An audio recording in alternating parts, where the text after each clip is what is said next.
Nakuha na ng video ang pananakit ng isang guro sa 3 high school students sa Lubao, Pampanga. Sundan sa report. Imbes na kaalaman at magandang asal, mga sermon at mura ang natanggap ng 3 lalaking estudyante mula sa kanilang babaeng guro sa kalagitnaan ng kanilang pagsusulit sa isang paaralan sa Lubao, Pampanga. Hindi pa nakontento ang guro at pinagkahampas pa ang mga estudyante na pawang grade 9.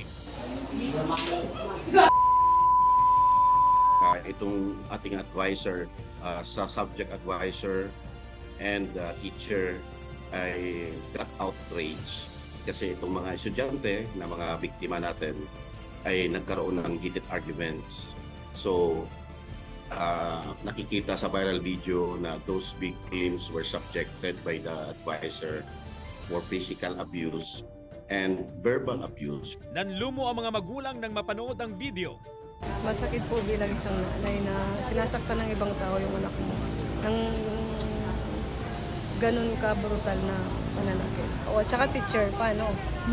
Siyempre sila yung yung pangalawang magulang pag nasa school. Tumanggi nang magbigay ng pahayag sa harap ng kamera ang pamunuan ng Schools Division Office ng Pampanga.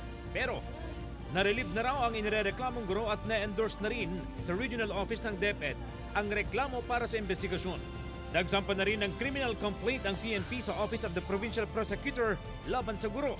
Mahaharap siya sa reklamong paglabag sa RA 7610 o Child Abuse Law.